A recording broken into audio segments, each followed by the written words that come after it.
Welcome back to Casual Bias Rugby. Tadi, we had it on last week and Friday. We had the match after. A little nail biter. Not going to lie, we were shitting it for a little while. It's always great to have you on, my man. In today's video, we're just going to chat a bit about like what our expectations would be going into this Cape Town game. Obviously, look at a little predicted lineup, but great to have you on, man. What are you saying? Thank you for having me back. A nail biter is definitely the way to describe the game. I think the whole time I was questioning whether the Boks were going to win, and I wasn't sure that we were going to win till the ball went out. But definitely for me, some concerns from Saturday, and I expect this week just to be a more clinical performance, hopefully. Yeah, that's the thing, right? Like, we weren't clinical at all, and that's the thing that New Zealand were. Like, I've seen a lot of people say New Zealand were the better team, but in my mind, I'm like, well, I thought we were the better team, but they just smashed us at literally every single mistake that we made. I mean, look at the tries that they scored. Interception try. Ben Jason Dixon throws the ball out of the ruck for no reason at all. They score from that almost the same as an interception try. And Fussy rushes his kick, gets him in a dangerous position. They throw it out wide. Missed tackles. There you go. Caleb Clark into the corner again. They were just so clinical. But I saw someone say it in a other YouTube video where they were like, if you think about it, maybe this is that game where it's like this was New Zealand's chance and they just couldn't do it. And we are in for better performance this weekend. Like, surely we don't let it slip and let those mistakes happen again. What are you thinking about that? I agree. I think, to be honest, any advantage New Zealand are going to have at Cape Town is the questionable South African new All Blacks fans, which we won't go into. I just think it's a thing of, I think last week was the best chance they're going to have to beat us in a long time. Like what you said, I don't look at that game as New Zealand being amazing. They were just opportunists. Like the Geordie Barrett interception, the offload, these are all moments where if the Boks don't make those stupid mistakes, the All Blacks don't score. And I think the final period of the game for me when Pollard came on, that showed us at our best when we are clinical. New Zealand don't get a sniff, not a single point in that time. Yeah, I just think finally when the bomb squad came on, and I don't think the bomb squad was too good, right? Like we couldn't win a single lineout. I couldn't believe what I was witnessing. Malcolm Marx, that usually has a 95% accuracy at lineout time, I think he lost like 4 lineouts. I mean, it was absolutely ridiculous. I don't think the bomb squad was too good. But when they were good, they were scintillating. Like that's just how they are. And I think the drop off from New Zealand's starting 15 to their bench is shocking. It's a massive drop off, right? Yeah. And we always spoke about the New Zealand bench being as good as they were during that 2011, 2015 era that everyone talks about. Like, it was just quality. You replace quality with quality. You look at the boys coming from our bench, and it's like you bring off so many caps and so much talent coming off the bench. If you look at New Zealand, it's not really the same. Like, they don't have that same impact. You feel like you're removing the good players and putting on not as good players. Where South Africa's bench comes on, you're like, well, Malcolm Marx probably starts. Yeah. Steenekamp could start. Erg Snyman could start, right? Like, because Erg Snyman is obviously probably going to be back. Grant Williams, Andre Pollard. I mean, it's experience and class that you're bringing from the bench. I just don't feel New Zealand have that at the moment. They will get there, but it's not there at the moment. And we have to go out this weekend and put out an absolute statement performance. Like, I need us to have a good performance this weekend. Well, a couple of things to pick up on there, like what you said, like the set piece, and it was something we were speaking about before the game, the set piece dominance from the Boks really wasn't there. Line-out time and at scrum time. And I don't know why. It surprised me because even when we play Ireland, we dominate them in the scrums, but we can't dominate New Zealand in the scrums. We can't be accurate in the line out. But I will agree with you in saying that the bomb squad, when they were firing, guys like Elric Clough, the carries he was making off of kickoff, Jesus Christ, unplayable. Yeah. He had Mark Talia diving into his own grave. Like, he just stepped him off the kickoff. He also bounced someone into yesterday. Cheslin Colby bounced Scott Barrett. Yeah. And it's not the first time that he bounced a big man. Who did he bounce against France or something as well? Yeah. Like, unbelievable. But so, saying that, in a second, we'll go through our predicted lineup, because obviously that's getting released tomorrow due to all of our injuries. I haven't seen any news or leaks or whatever of certain boys that are back. I just saw Siya Kolisi is in training, so he might actually get that start. let's just jump straight into some deep water. You're predicting South Africa obviously to win, right? Of course. By how much? You're saying you want something clinical? How much are we saying? I think it could be by 20 this weekend. I don't. 20. Wow. I don't see us. I don't see us repeating the mistakes of last week. I think we will be way more clinical. And also, if the predicted changes that I think are going to happen, then 100% 20 points. Yeah, I think kind of something that plays a bit against us is maybe going to be the weather as well. Obviously, both teams play in the same weather, but like Cape Town's been rainy, Cape Town's been cold. That fits New Zealand perfectly, you know. The crowd will be up for it. There is going to be a lot of New Zealand supporters, as you mentioned. But kind of that puts me on the positive side of it is that we ended so strong, and it was kind of a wake-up call for us. So if we were in the lead by, let's say, 10 points, and we just saw it through and won the game by 1 point, that wouldn't do us much confidence. That would give New Zealand the world of confidence in saying, listen, look how strong we ended. They are actually beatable. Yeah. But now New Zealand was so clinical, right? And they went through. They had, a 10-point lead, and then all of a sudden they got blitzed at the end. It gives us that momentum and saying, listen, that's how we finished it. Let's carry on next weekend like that. When New Zealand just like had to pull back. I think that plays a bit more into our hands. Does that make sense? Yeah, I get you, man. And I think, well, one other thing I was going to ask you on that note, for you, is there anybody that you want to see maybe not involved in the starting lineup to make that result happen? I think I know you're going to say a particular flanker. No, actually not. Really? Let's go into the predicted lineup, right? And this is not necessarily who I want to see. I'll tell you who I want to see, but this is also what I think we are going to do. I think we stick with the same three, right? Yeah. Same front row. Like I wouldn't be surprised if Rashi just switches the front three with the guys that came from the bench, but I'm thinking we stay the same. Same front three, yeah. At the lock department, Ruan Orkia had a great game, but I'm dropping him to the bench. I'm going Eben Etzebeth and Pieter Steph Tutoy to take that locking positions. Again, for Pieter Steph Tutoy at lock. Yeah, and I'll tell you the reason in a second. Are you going Eben Etzebeth and Ruan Orkia? Yeah, I'll go with that. Maybe even Ergis Snyman. Is he back? I don't know. Like I've heard rumors that he might be back. Yeah, but I'd go Eben Etzebeth and Pieter Steph Tutoy. And the reason that I'm going for that is I'm going Siya Kolisi in that 6 jersey if he's back, because we saw he was training today, like the footage came out. If Siya's not back, Marco Verstappen takes that 6 jersey. Jasper Wiese goes into that 8 because he had a quiet game in terms of like he didn't stand out, but he was so good. He did all that dog work. I like a little dirty work kind of guy. Every breakdown, makes his tackles, carries hard. And in that 7, where most people would probably go Pieter Steph Tutoy, I still have him as the lock. I'm giving Ben Jason Dixon the same opportunity again. I'll tell you behind it is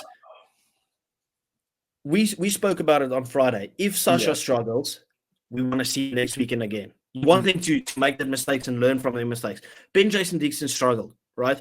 But we know he's still young. He's got a big future ahead of us, and he can put in a massive performance. This was his one performance where he just struggled a bit.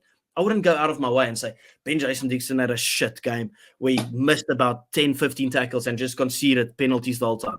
Because every time we speak about Ben Jason Dixon and what made him bad, we just think, okay, well, he popped that ball out of nowhere, right? Yeah. Like small other errors, but it's not like he conceded the world of penalties.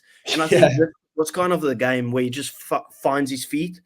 I'd play him again and then have the backup of Ulrich Lowe coming off the bench to kind of cover if you need that, if you get what I mean. Like I'm putting him at the same with the same criteria as Sasha. I think for me, it's one of those things with him where I understand you saying you didn't necessarily do anything wrong, right? But when you play against the All Blacks, being okay, for me anyway, doesn't cut it. Like you have to be world class, and for me, that's the game of his lifetime. And we know one rugby team more than any other rugby team, where debutants and young guys, if you mess up, you're probably not gonna get another chance. It's the Box, and we've seen it. These guys have potential, go to the top, and then aren't cut out for it. So for me, there's a question of, is he Springbok material? I mean, that offload for me, it was shocking. It was a free try gifted to them. But all of his other games, he was like the second man of the match choice, in my opinion, after Pieter-Steph. Mm-hmm. I mean, that just tells you, like, I see him as kind of the second coming of Pieter-Steph du Toit. Like, the guy, he's unbelievable, right? And this was his first off game. Like, what kind of precedent do we set for ourselves if we drop a guy after one iffy performance, right? Mm-hmm. Like you got to give a guy some time to find his feet. And remember who he went up against, right? Like, Ori Surveyor, best player in the world, in my opinion, right? Goes up against a very hungry Sam Cane. Vengeance for that World Cup final. Sam Cane won't be the same this weekend. I'm telling you now. Right? Like, he didn't use his opportunity last weekend. Who was the other Lucy? Dalton didn't play. So. Blackadder. Ethan Black. Well, he had a good game. And so those are three very class guys, right? So Ben Jason Dixon, obviously, he played against the best of the best now. Like, if you think about who has the best Lucies in the world, you can't think about much stronger than what I just mentioned, right? So obviously, the competition was crazy. And I think for him to find confidence is to get a backing again. And I wouldn't be opposed to it. And if you just put him on the bench, I just want him kind of involved in the game where he can get that out there, and he's like, okay, I want to go into this field and I want to prove some of these doubters wrong now. Because you can't doubt a guy after one bad performance. Because I don't think Sasha was the best in the world either.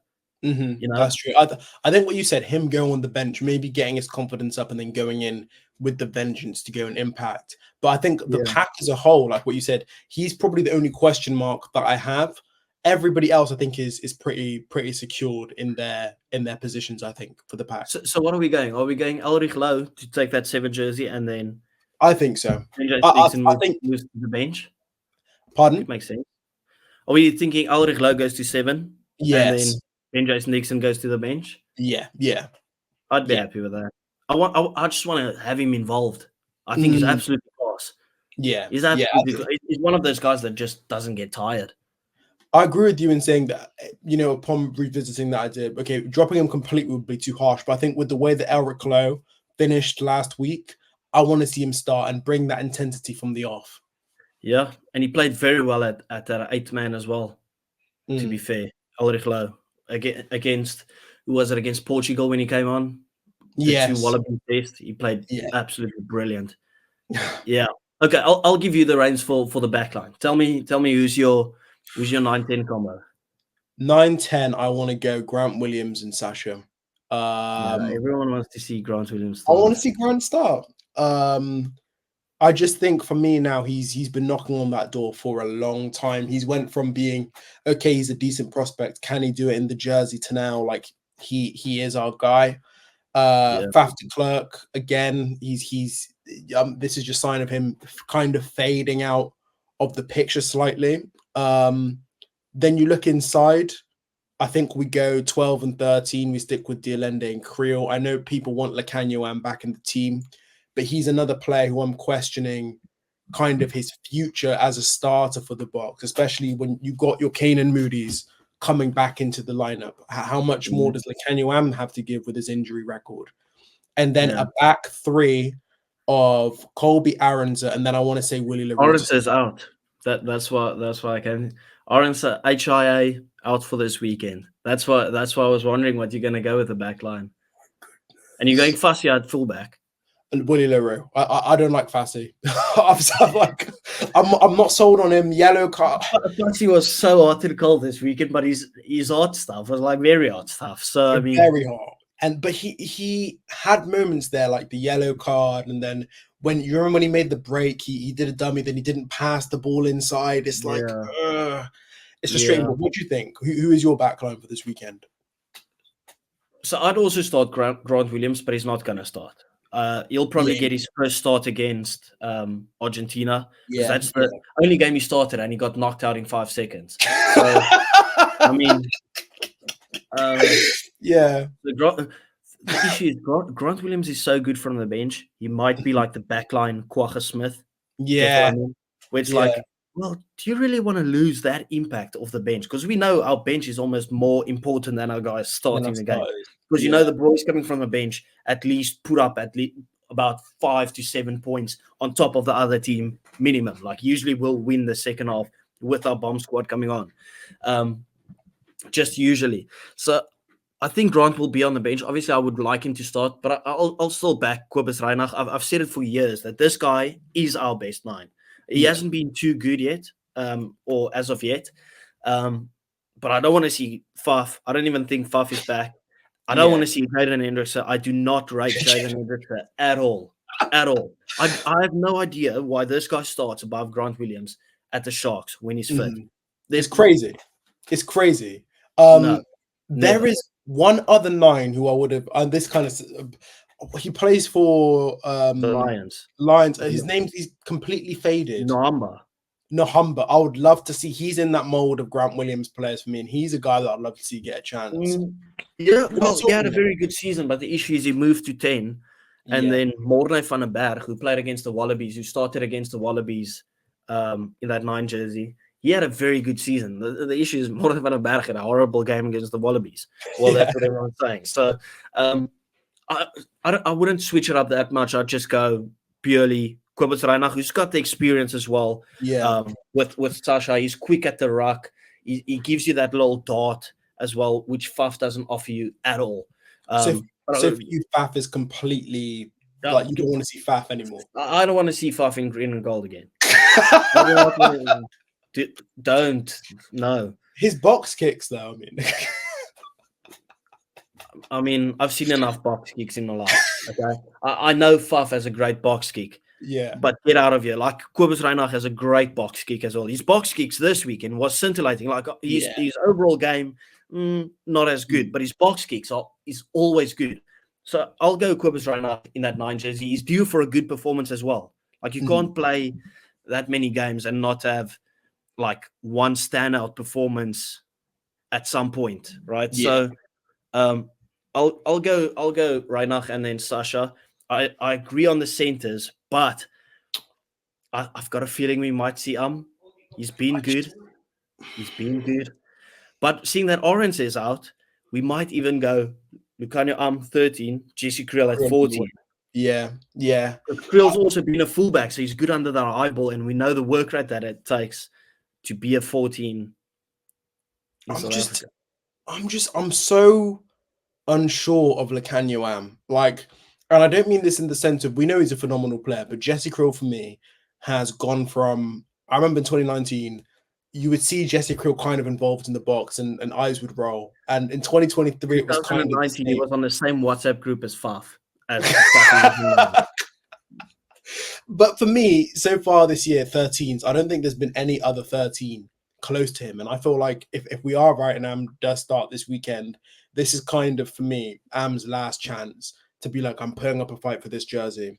Because Dielende and Creel as a combination has been phenomenal for me this year. I'd go, if everyone was fit, I'd play Jesse Creel this weekend and play Lucanio on both games against Argentina. That's what I would go. That's what I would go. But for this weekend, I've got a sneaky suspicion we might see Villy again. Yeah. With that being said, I think we're going Dielende, Fussy on the wing because he's good under that eyeball. And he's got decent work rate, to be fair. The issue is a bit like his defense, and our wingers make a lot of tackles. He's shocking. And then Villy at fullback.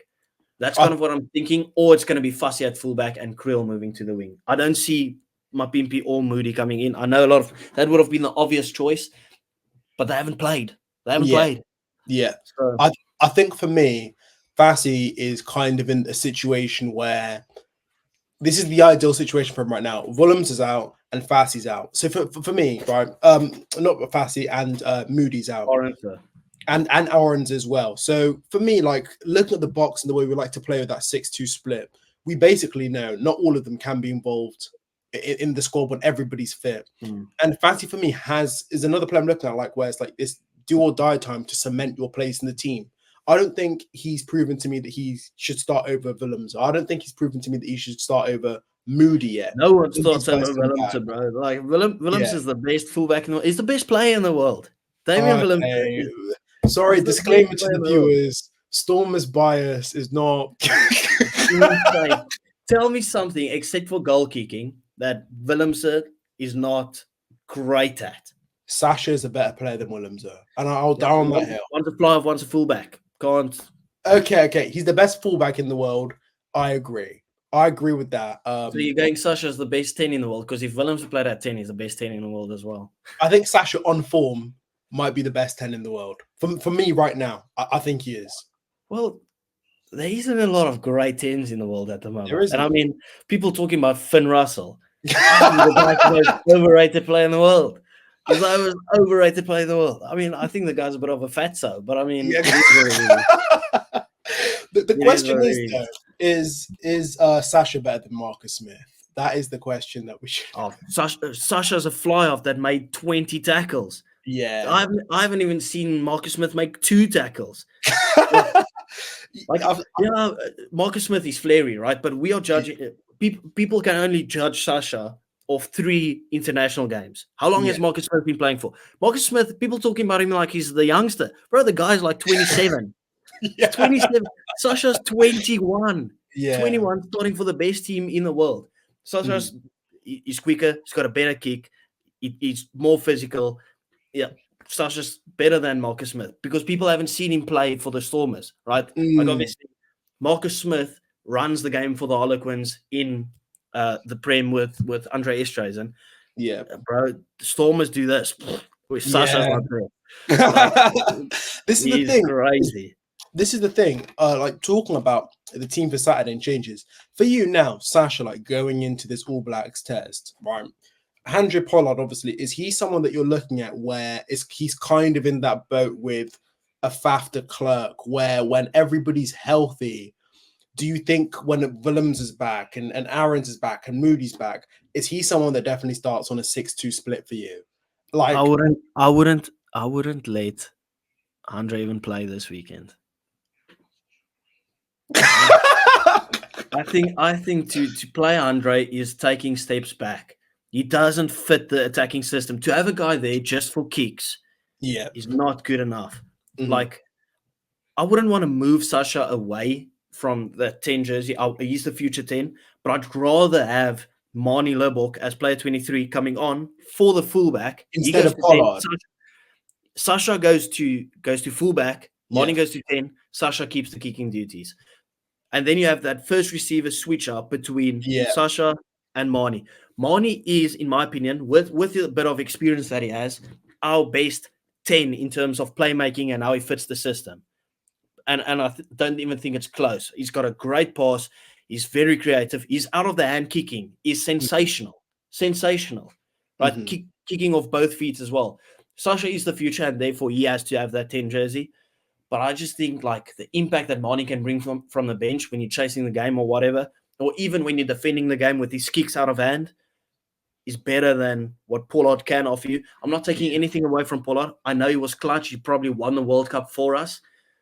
But I think if you want to take steps forward, you have to back some of the other guys that are a bit younger and actually can carry. Will Pollard be there for the next World Cup? Like it already feels like his play is faded so much. It's not the same player. Be honest, is Pollard only there for his goal kicking? Yes. And I think Sasha's goal kicking has been great since he's been in that 10 jersey. Yeah, 61 meter kick he did on the weekend. Like, yeah, exactly. I think for me, is some of the stuff you touched on there, like with Manny Lubbock, his confidence is kind of in the gutter since the World Cup. I think it's climbing back up, but even at test level for Stormers, you could not test level, club level for Stormers, you could see he was kind of shaky. But this is kind of the ideal system for Manny to play in, because it's not just us relying on goal kicking to win games now. We also we need tries. And could you imagine a Springbok team with Lubbock, Sasha, and Willems all starting? Oh my goodness, that would be like the dream. Yeah, because I just see it as in an ideal world with everyone fit. I'd have Sasha at fly off, Willems at fullback, and then either have Willie or Lubbock as that player 23, because they can, both of them can play multiple. Well, Willie can only actually play fullback, but like we've got so many utility backs that can play around the field. Let's say Diallo gets injured, Sasha goes to inside center, Marnie gets that 10 jersey. Then all of a sudden you have the 10 and 12 of the Stormers, or even Damian Willems who goes to 12, where he actually plays for the Stormers, and then Sasha goes to fullback, or whatever, how you want to switch it up, right? Yeah, That's in the ideal world, where if you have Handré, He's been trying it at 12. I don't think he's a bad 12, but it's not the same. He doesn't play 12. Yeah. And we're only bringing him on for kicking. He doesn't have that same carry strength as the rest of them do. He doesn't have the creativity that the rest of them do. And I'm done with this thought of we have to have him there for safety when it comes to the kicking and stuff. You want to be the best you want to be the best in the world and dominate the sport. Play on the edge. Bro, like they didn't. The All Blacks of 2009 to 2015 didn't have a guy on the bench just to take over kicking duties. Like Beauden Barrett was on the bench to replace Dan Carter. Beauden Barrett's kicking has never been great. Yet he came on and they never worried about winning these close games or whatever. They just said, we're going to score more tries than you. We're going to defend better than you. And we're just going to blitz you. Yeah. I don't want to have, because with Pollard there, it's like, if it gets close, we might have a I don't want to do that. Like, where's the confidence? Yeah. And I agree with you. It's really like, I think for me, like kind of this transitional period in the box where we need those runners for me. And Pollard coming in at 12 was kind of lackluster. Like his carrying, as you said, wasn't great. And we can't teach a 29-year-old to play a position that he hasn't at the international experience had the experience of playing. So for me, he's someone, him, Faf, are guys I'm not trying to, and Mapimpi is another one, are guys I really don't want to be seeing in the starting lineup anymore. Yeah, that's the thing, right? Like, we've taken so many steps forward in terms of, well, Kitshoff might still play, but like getting the younger guys through, giving them a lot of game time. We've seen, like, for instance, Villy's fit. Villy's not playing because we're going fussy. And we obviously know Damon Willems is the 15. So we're making so many forward steps in certain positions. Like, we're looking at the future. To go back to Andre and to Faf and stuff would feel like it's a bit contradictory to the rest. Yeah. You know, like, you can still have them involved for a little while. That's why I'm thinking, like, well, Cobus Reinach's not going to play the next World Cup. I don't think he is. So it's time to look forward to Grant Williams, and then maybe even if Morne van den Berg struggled or Nohamba struggles, it's time to kind of get them into the system now, right? Game time. Yeah. That's just my opinion. And I'm not a Andre hater. I love Andre Pollard more than anything in the world. Like, I saw this guy since I was a young boy at school, right? Seeing him play at school level. So I know how good he is. Yeah, of course, bro. Like, when I was 14 years old, his name was running crazy. When he was like 17, 18, playing in under 20s World Cups and stuff. I mean, he's a ridiculous talent. But he's not 17, 18, 19. He's not this young 22-year-old anymore. He is a bit younger than I think. But, dude, the guy's had so many injuries. He's not the same player anymore. Yeah. I would love for him to be. Right? If he shows me, listen, I can still bash it up. I can still make a ton of tackles and whatever. I'll still play the guy. But not when you have hot talent on your heels. The saddest thing is, like, about what you're saying about Pollard and how he's changed as a player.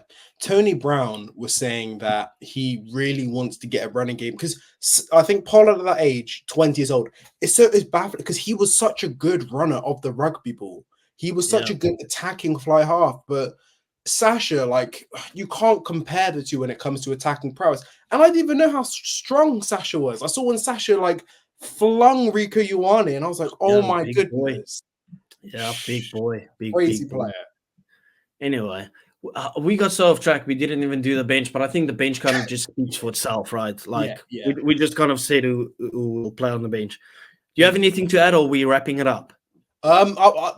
Just to wrap up, I think my final points are we won last week. I can't complain, but we must be better. We must be more clinical. And I think if we go with the squad that we agreed upon, that is our best chance of doing that. That's what I think. Yeah. Anyway, I fully agree with you. People, please do remember to like and subscribe. Tadi, tell them where they can find you on your socials once again. Obviously, they'll see a lot more of you on this channel, so go for it. Tadi Kamwendo on all social media platforms. Yeah, cool. Tadi, thanks for coming on. People, we love you. We appreciate you. We will see you tomorrow for the lineup reaction. Anyway, bye. Bye.